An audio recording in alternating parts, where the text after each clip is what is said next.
Сәлем достар, Абзал Дәулетов каналына қош келдіңіздер. Бүгін біз Шанхай қаласындамыз, Қытай елінде. Шанхайдағы 21-ші болып жатқан автовыставкаға келіп, сіздерге көптеген жаңа брендтерді, жаңа модельдерін көрсету ойымызда бар. Бізбен бірге болып, біздің каналға тіркеліп, бізді қолдап отырыңыздар. Сіздерге қазақ тілінде көптеген автоконтент ұсынатын боламын. BYD Yanwang 108 онсыз да үлкен автокөлік еді, енді қытайлар L комплектациясы шығарды, long версиясы. Алдарыңызда көріп тұрғандай BYD Yanwang 108L. То есть бұл автокөліктің байқасаңыздар артқы жағы кішкене созылды, ұзындығы 6 метрге дейін жететін автокөлік.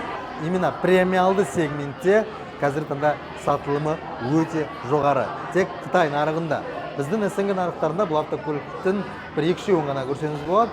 Бірақ Қытай нарығында осы автокөлік, осы Қытай нарығында жақсы көретін сегменттегі адамдарға қатты ұнап, сол себепті бұл автокөліктің сатылымы өздеріңіз көріп тұрғандай өте жоғары деп айтуға болады. Мына жерде Yanwang'тың қаншама егелерінің бірге шыққан шеруі көрсетілген, отбасылық семьялармен шыққандары көрсетілген.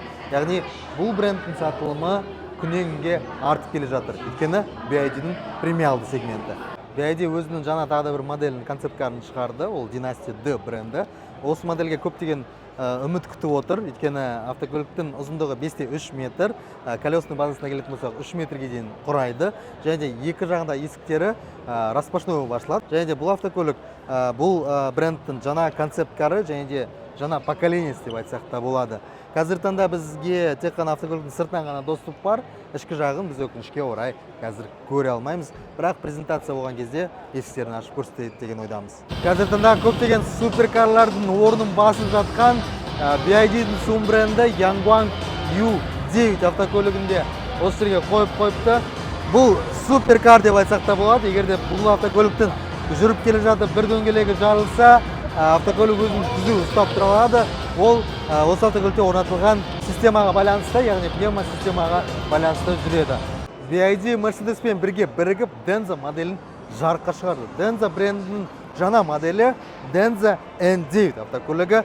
Қазір таңда Қазақстанда СНГ бойынша спростағы көп автокөліктердің бірі, толық жетекті. Бұл автокөліктің екі комплектациясы бар, лакшери және флэгшип комплектациялары. Бағасына келетін болсақ, $50 мың төңірегінде, бірақ Қазақстанға алып келгеннен кейін 12% растаможка төлеу керек болады, және де 1.5 қозғалтқышына 688.100 теңге утиль төлеу керек болады. Автокөліктің ішкі дизайнына келетін болсақ, 6 орындықты автокөлік және де 7 орындықты комплектациялары да бар.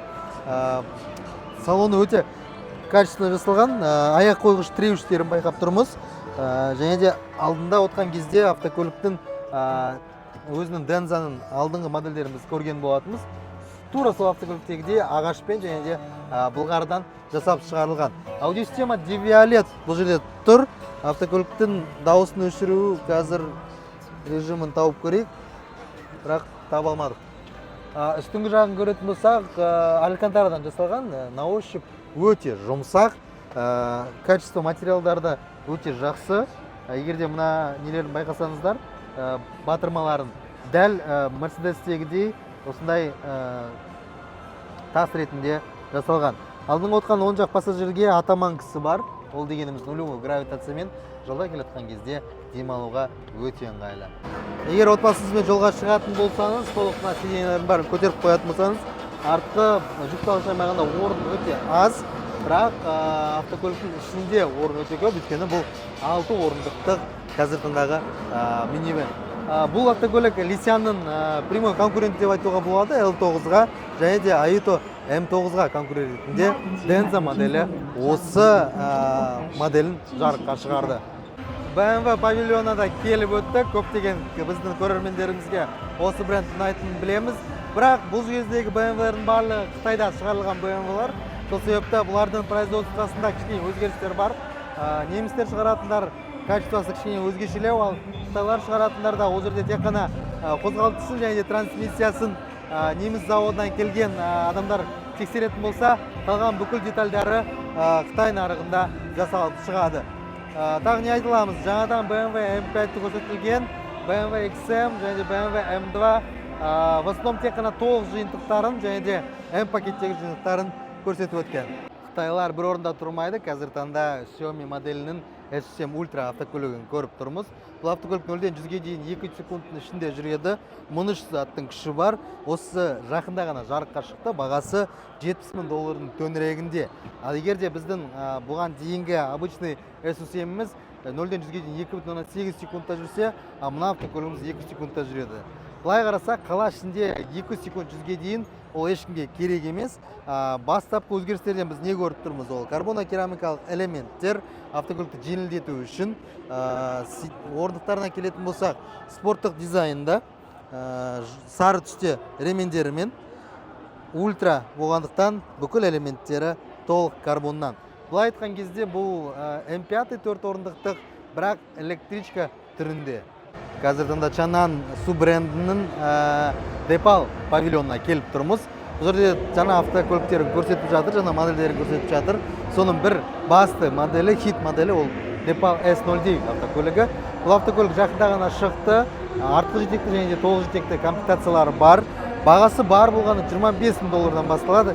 Ең толық жиынтығының комплектациядағы бағасы $36,000. Яғни $36,000-ға сіздер не аласыздар?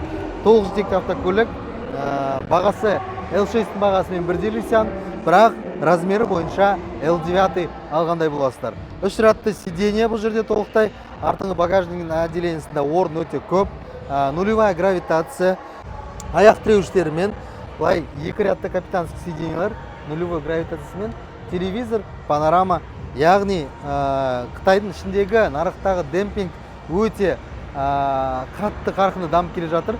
Автокөліктердің оснащениесі көбейіп, бағасы төмендеп келе жатыр. Бұл дегеніміз, бұл барлығы конкуренцияның арқасында. Егер де осындай автокөлік заказ берулеріңіз келсе, кімге жазу керек екенін сіздер білесіздер. Осымен 2025 жылғы 21-ші авто Шанхай выставкасын біз толықтай бітірдік. Бүкіл павильонда аралап шықтық. Ең қызықты, ең сатылатын модельдерді, Қазақстан нарығына кіретін модельдерді сіздерге көрсетіп шықтық. Егер осында шығарылым сіздерге ұнатса, біздің каналға тіркеліп отырыңыздар. Ары қарай біздің каналда осындай модельдердің әрқайсысына жеке-жеке шоу жасайтын боламыз. Қазақша контентті дамыту жолында, автоконтентті дамыту жолында сіздер үшін жұмыс жасайтын боламыз. Каналға тіркеліп, лайк немесе комментарий жазып отырыңыздар. Авто Шанхай сіздерге ұнады ма? Қалай болды? Сіздерден үлгі күтетін боламыз.